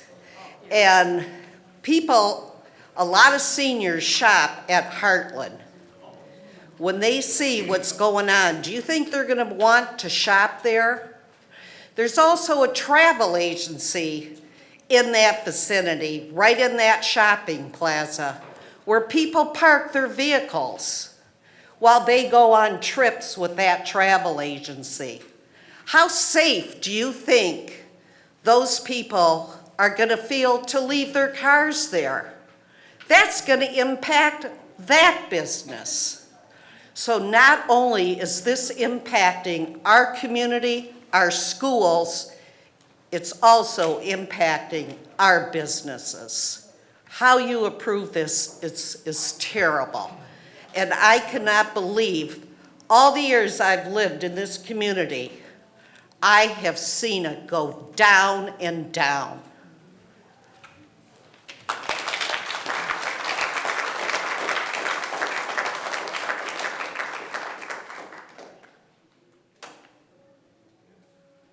Anyone on my left? Anyone on my right? Ray? Well, I'm an advocate here. I'm just going to talk about, and I agree with these people. And I was in Westland before and lived in a couple of these apartment complexes a long time ago. There's nothing like it compared to today, what I just heard. These apartment complexes ought to be held responsible. They got tenants in there, and if what they're doing is going out doing stuff like that, they should be evicted. 'Cause this is wrong. And I knew this was going to happen a couple weeks ago. When I sat in here and listened to it, I wasn't for it either. It's in a bad spot. You got kids going to Edison. You got 34 beds. I didn't like it when they were talking about the fencing. Why won't they put it in a different location? I'm going to advocate with these people. If you have that meeting, I'm going to be there. Thank you.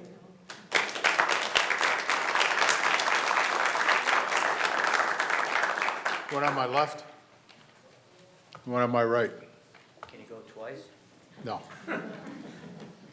Yes, sir.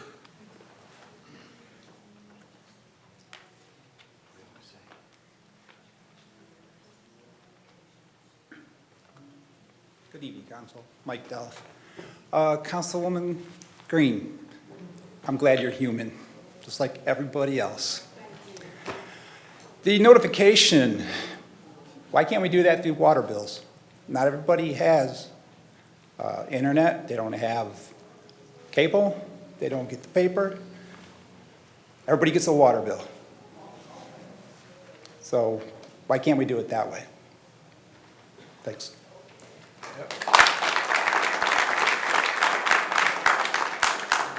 Is there anyone on my left? One on my right? Mr. Graham?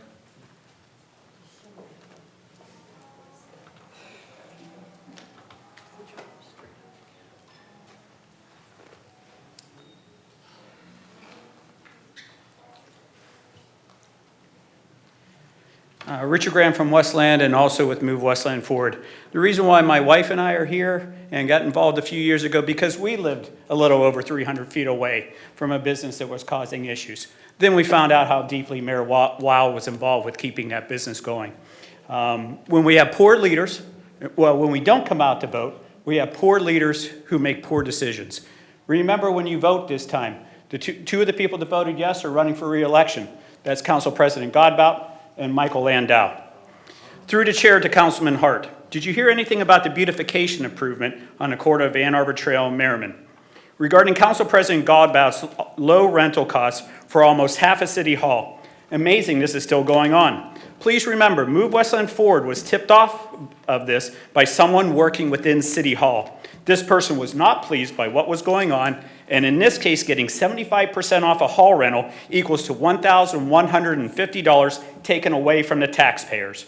We also found out a few years ago via FOIA that Mr. Godbout had a retirement party for his wife on taxpayer property and paid zero.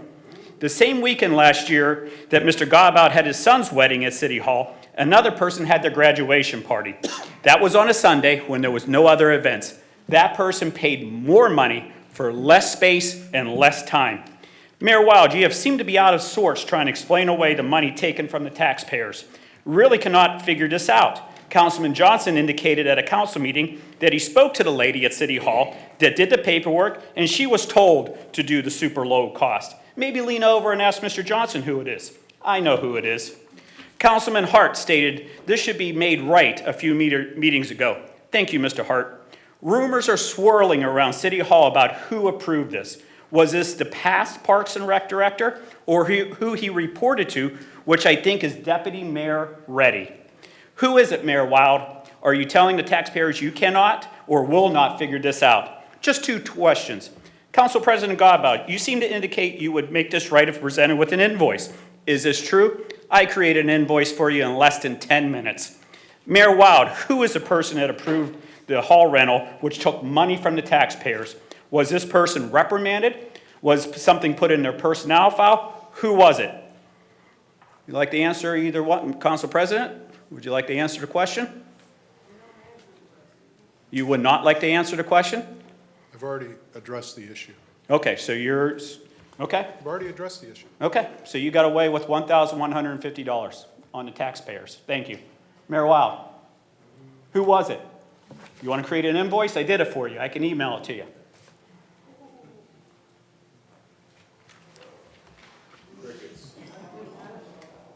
People went longer today by at least a minute, so I assume you're not going to ask me to sit down. I am going to ask you to sit down. Okay, then you're going to need to get somebody to help put me down.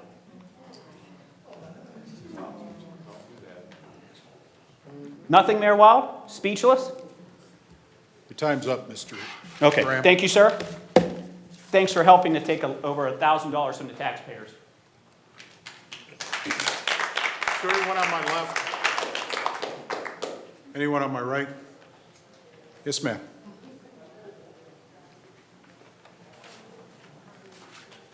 I own that travel agency she was talking about. Thank you for that. We have a parking privilege there, and it's okayed by the landlord. We occasionally have 35 cars, maybe. If we have long tours, they spend maybe a week there. I often wonder what's going to happen when we come back and those cars aren't there. And all the cars aren't there, or they're broken into, or they're stolen. It's a concern for us. If we have one incident, just one, we're going to lose a lot of clients. And I don't want to see that. Our staff is already worried about it. They're a female, and they're very concerned. Of course, we can't lock the doors. And I myself stay there frequently in the evening by myself, and I'm concerned. My husband's worked with this kind of client for 24 years, and they will do anything to get the money for their drugs, anything, including breaking into cars. And I can't risk my client's safety. If this comes about, we will move out of Westland, and there's going to be an empty building there. There are empty buildings now. I don't see why they can't move into those buildings. See, I just don't understand why it has to be built next to a plaza with small businesses, a residential area. I sympathize with these people. They're concerned about their children, basically. I mean, what is it going to take to do something about it? Is the child going to have to be raped or killed? I sympathize with them. They're concerned, or they wouldn't be here.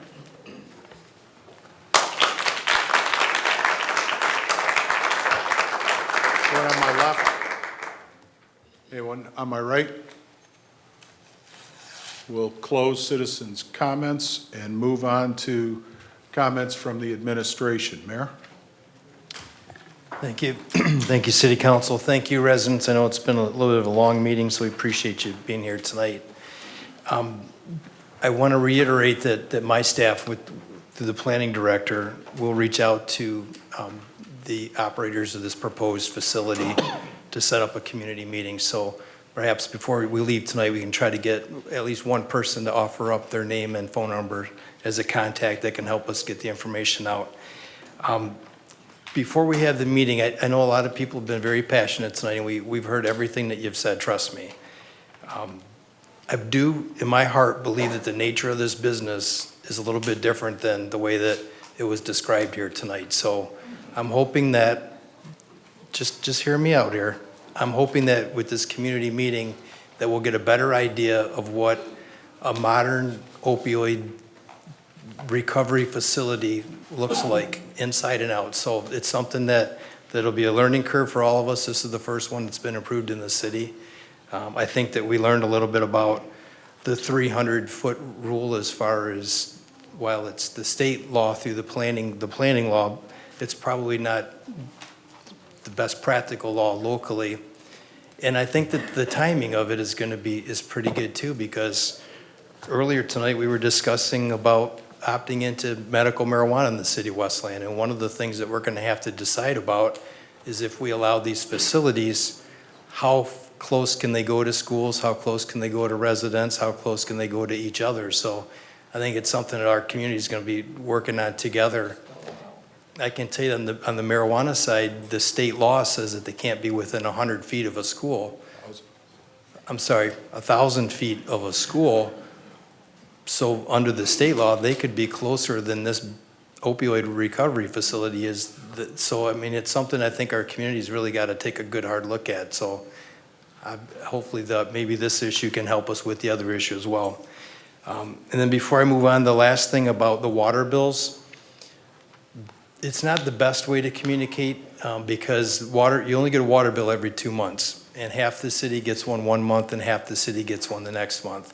So when somebody enters into the queue to go into the planning commission, like on a project like this, start to finish is probably closer to 6 weeks from the time that they apply at the counter to the time that they get approval or denial. So the water bills isn't probably the best avenue for that. But we'll certainly try to put this meeting together so we can all learn a little bit more about it and try to maybe put some of the issues that were brought up and make us feel more comfortable. Or at the end of the day, perhaps by meeting with the operators, they do decide that perhaps they want to look for a different location. So moving on, there were a couple good things on the agenda tonight that are just worth noting one more time. The U.S. Farathane coming in with their expansion. It's a $20 million project. It's right on Ford Road. It's going to be manufacturing jobs. So we appreciate the reinvestment in our community. Lombardo Homes for coming in and stepping in and finishing off the Marley Woods subdivision, which has been one of their cities. It's probably the last one of our arrested developments, residential developments left over from the housing crash. And it does appear that the Marley Woods subdivision homeowners are in favor of this new revised plan. So I think that that was pretty positive. And then Council Member Hart mentioned that in recent memory, this is the first, these are the first new residential homes that will be built in the Wayne Westland School District side of the city in a while. So I think that that was a positive development as well. Then just a couple things we finished up some major projects over the last couple weeks. Some major bridge work in the city of Westland on Newburgh Road north of Warren. That work has been completed now.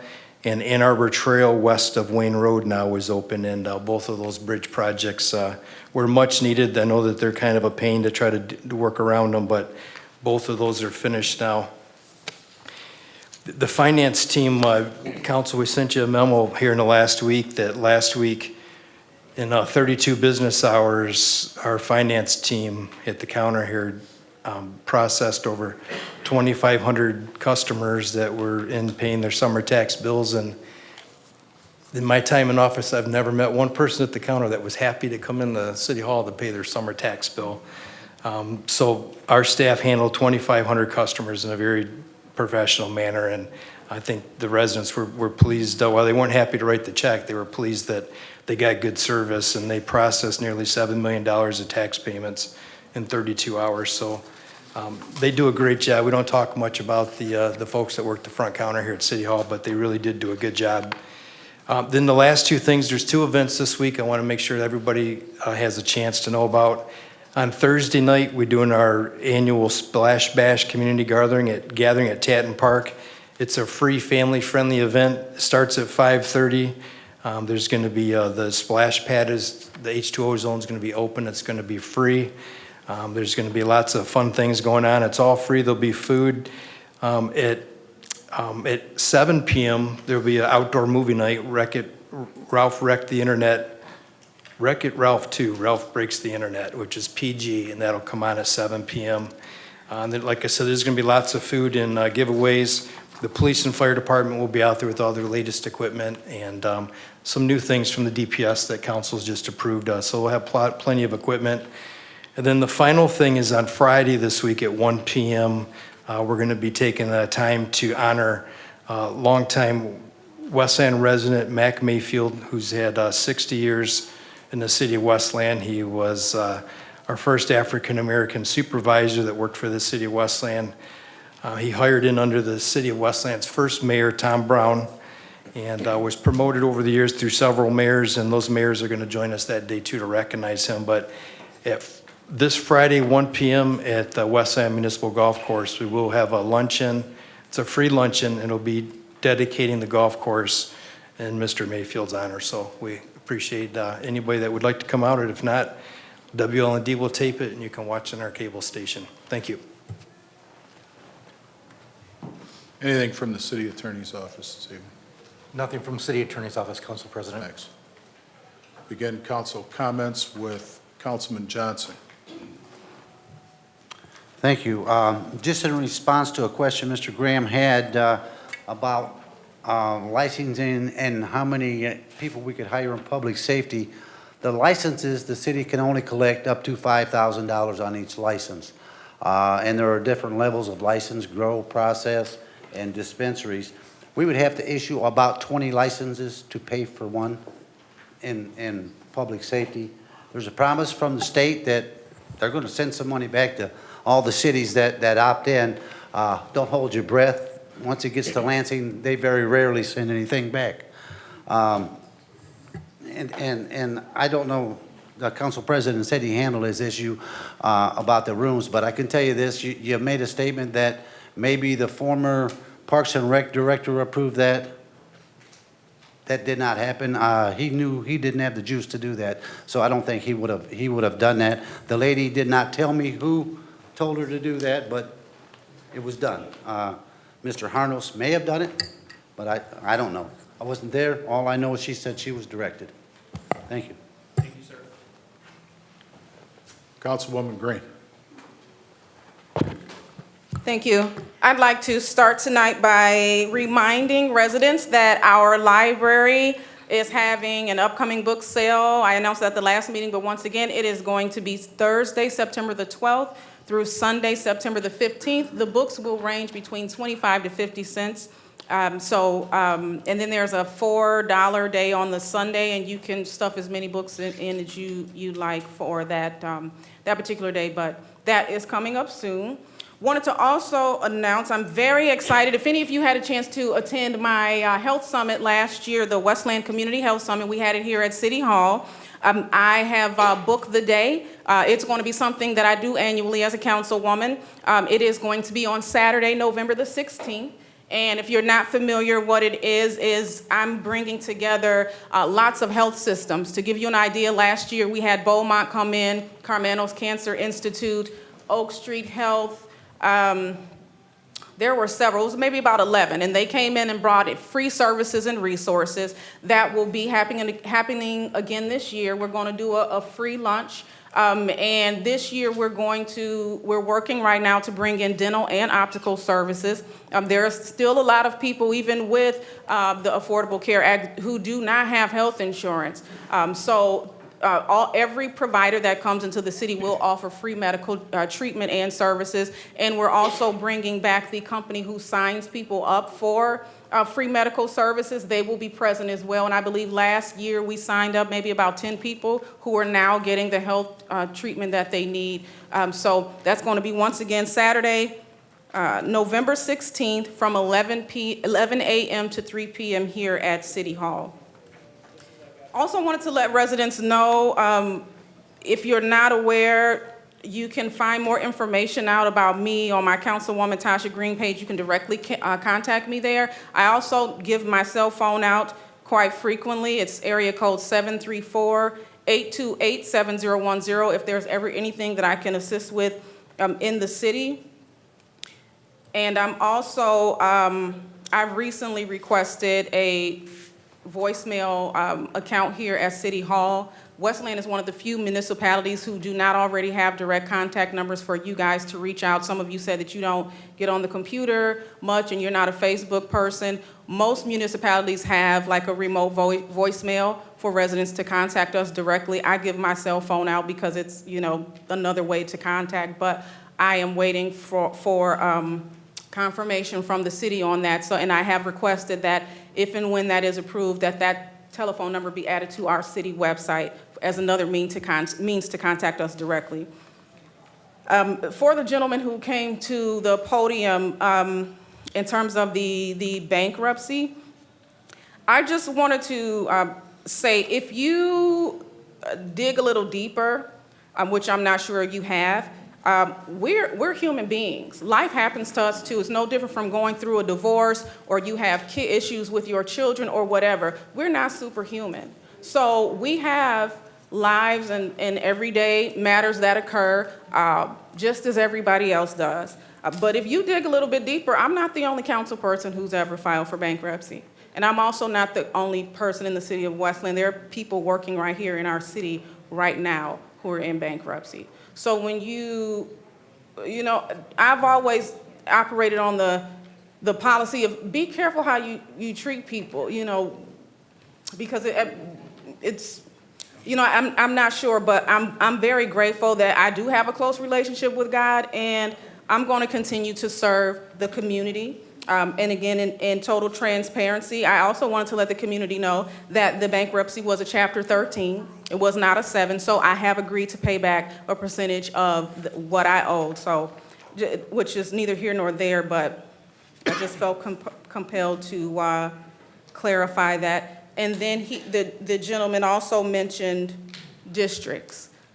Establishing districts in the city of Westland. If you go on my Facebook page, again, Councilwoman Tasha Green, you'll find far more information about districts, establishing districts in the city of Westland. We're the 10th largest city in the state. There are many other cities such as Ann Arbor, Grand Rapids, Warren, Wayne, Inkster, and the list goes on, that have established districts. That basically makes us directly responsible for an area of town, and residents will be able to elect a person from their neighborhood to represent their interest versus an at-large election system that we currently have. And I will tell you that the information that I have provided, I've done polls, and there will be community meetings, so watch out for that information, but there has been bipartisan support. I am a Democrat. I received a quote of support from the 13th Congressional District. Republican Chair David Dudenhofer has given me his support. So sometimes people present things in a way to bring about division. This is to make sure that every area of our community has the representative that they want to represent their interest, who's driving by the same potholes that they're driving by, who has probably the same plumbing issues, who would have, whatever the situation is. But more information coming. You can find more information on Councilwoman Tasha Green about that. And then finally, to the people who have spoken out tonight, I just wanted to say, I give my cell phone number out almost at least once every 2 months at a meeting. And I get random calls from people who watch the meetings, normally seniors. And I operate with an open door policy. One of the things when I ran for office is I promised those of you whose door I knocked on, or if you watched a video that I uploaded, I promised the community who did not know me, I didn't grow up in Westland, but I promised that if you took a chance on me and gave me one of your 4 votes, I would not vote against your interests. Now, that doesn't mean that you're going to agree with all of my votes, and I'm not going to vote in a manner to make sure everybody's happy, because that'll never happen. But I say that to say, when the meeting happened, when it was presented to us, number one, we were informed as a council that the direct community had been notified. So I'm learning that tonight. We did not know that. I will also state that there was a gentleman who did come to the meeting, and he bought a packet of photos from his daughter that didn't look any older than 21. She had overdosed and died from opioid addiction. So this man very passionately shared his story of losing his daughter. We didn't get much feedback from the community. I, again, give out my cell phone number. I talk about Facebook. We have all of our emails on the city website. I was not contacted, honestly, by one Westland resident. I spoke to one gentleman about it who comes to the meetings quite frequently. With the exception of that one gentleman, nobody contacted me.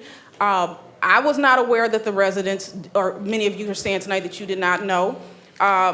And I think it's one of those things that it does go back to elections. It matters. But I will say that when it was presented to us, it was presented as a really upscale community, like a medical center for those who want to change their lives for the better. Not the criminals who are going there to try to get some drug, like people do that in the emergency room. They go there to try to get a drug and then they leave. This is something to where the people have pretty much hit crisis, and they are checking themselves in to get clean. And the renderings that we saw were very nice. We did require that it was a privacy fence put in the back. And if the community had come out that night and we had kind of both views, there may have been a different decision. So again, if you all would have shown up to the meeting that the man whose daughter died, there may have been a different decision. No, I understand that. We're just learning that tonight. So I say that to say, I'm not sure from a legal standpoint, because we have already voted, what can be done, but I appreciate the mayor stating that there will be a meeting. I will make sure I'm present for that meeting. And then we'll see what can be done. But if you all, you didn't know, but if you contact me beforehand, and I know, I will consider your opinion, whether I can vote in that manner or not. I will at least consider it. So we'll see what comes from the meeting and go from there. But we're definitely going to have to talk to our city attorney to get more information, because we have already taken that vote. So I want to thank you for your time, and thank you for coming out and letting us know how you feel tonight. And we'll go from there. Thank you. Please, can we have order? Councilman Hammonds. Thank you, Council President. I too want to thank everyone for coming out tonight and voicing your concerns. And, Unfortunately, you didn't know to have come out at the last council meeting. Had we had heard from you, which you didn't have the opportunity, maybe the vote would have been a little bit different. Hopefully, we can get a community meeting together. Hopefully, you guys continue to voice your concerns. I don't know if it can be reversed.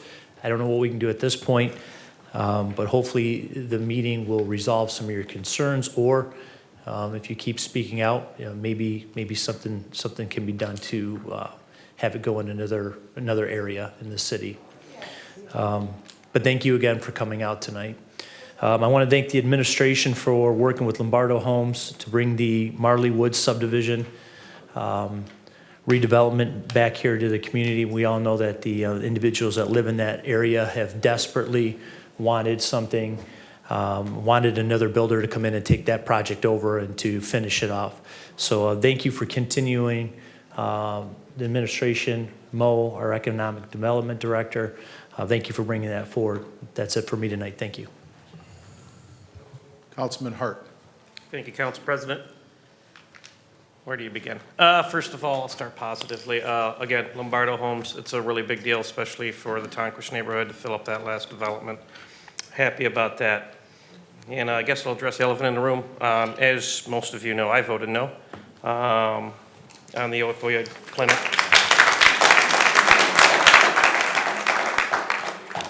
It's quite all right. You guys brought up a really good point. What if it was your backyard?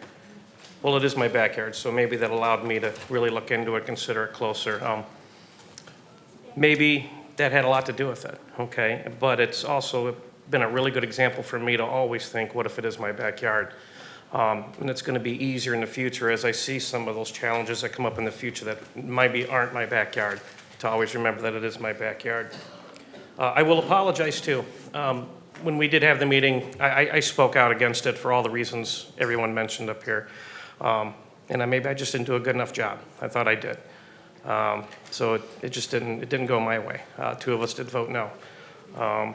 And I was taught it's usually bad form to go ahead and say how you voted after something went plus or minus. You stand unified as a council. But I think one thing this council is unified right now is we realize that it's a problem. Okay, and we realize that we need to do something about it. And that's the power of the whole community coming together, coming here right now and standing up and saying, hell no. So I think the mayor was very good in coming out, trying to hold a forum, and maybe figuring out what can be done. What are our options? Where can we move forward? Again, I'm sorry, I could have maybe worked harder.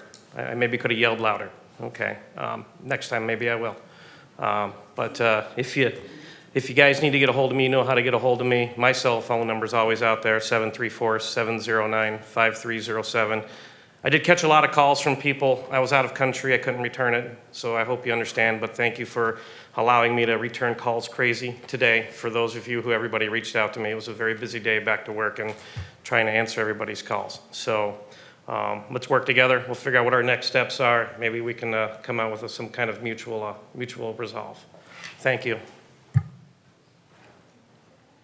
Councilman Hersberg. Thanks, Council President. I'll start by just giving another quick plug for Cruisin' Hines is this Sunday.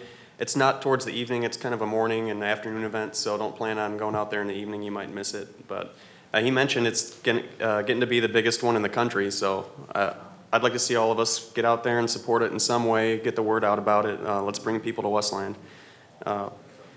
Farathane, we approved that tonight.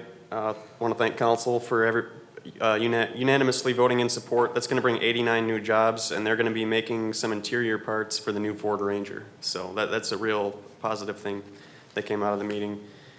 One of the residents mentioned that there's no street lights on Stacy, so I'm going to look into that and see if there's anything we can do. Thanks for bringing that concern forward. There was a few questions about it. The facility is not going to be gated all the way around. They're going to have a gated area for people to go outside, out back. Patients can leave at will.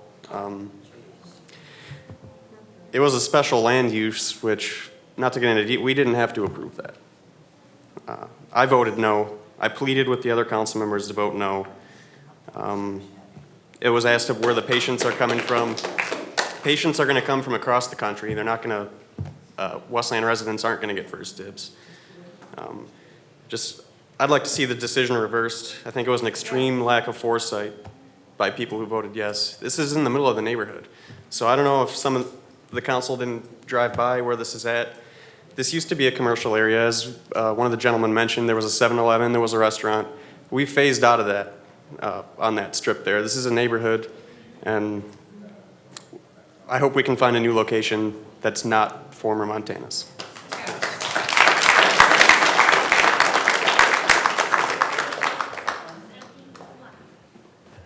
I'd like to start by thanking Councilwoman Green for leading us in the Pledge of Allegiance this evening.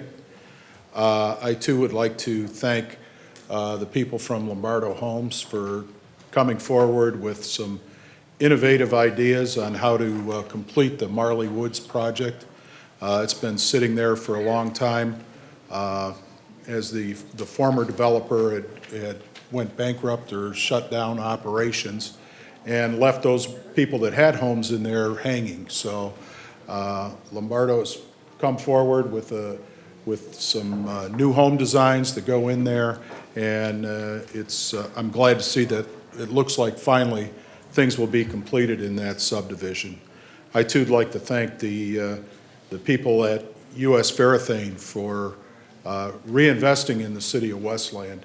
It's a huge boost from a manufacturing standpoint for our industrial base in the city, and based on the types of technologies they're bringing, they currently do a press foam or press plastic part, and these will all be injection molding. So it's a different, bringing in new skills, new technologies. They're agreeing to hire, give preferential hiring to Westland residents. So with 89 jobs coming in, it is a boost. I too would like to thank everyone for their concerns in regards to the opioid clinic. And as someone mentioned earlier, had there been this type of reaction prior to the decision being made, it may have been a different decision.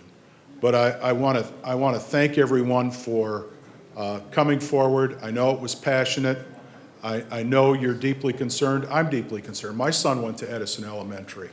So I'm not discounting your concerns. There was, unfortunately, as was identified, there may be a hole or a opportunity for us to look at how we notice on future projects. But as it was noticed, as Mr. Ayub mentioned, that it was posted in the paper, it was noticed ahead of time. I received, as Councilwoman Green indicated as well, I received 0 calls, feedback, input from anyone in regards to this project. And it is, the property itself is in a commercial zone district, not in a residential district. The address is on Ford Road. No, it doesn't. The address that was presented, excuse me, please. I know, but it doesn't address Please, Ford Road. the address that was given us. Yeah, but that's not the new address. Sir, please. I know, No but one you're wrong. interrupted But when you you're were wrong. talking. Okay? The address that was presented to council, and here's what we have to go on. We have to go on the information that's presented from a legal standpoint and and what decisions we can make. Yes, this was a special land use, but it was in commercial zone property with a Ford Road address, and the only feedback from both the Planning Commission meeting, which I watched and I stated it that night, and the council meeting were people that got up in support of the facility, not speaking against it. So based off of those factors was why, personally, I voted in support of it. Had there been some feedback, negative feedback in regards to the facility prior to that, my decision may have been different. But at this point, I think please,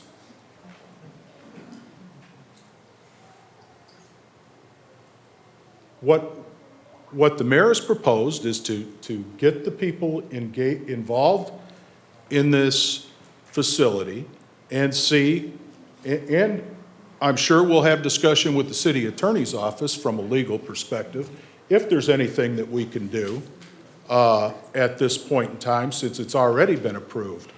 But the process, the way that every project, every development gets done in this city was followed.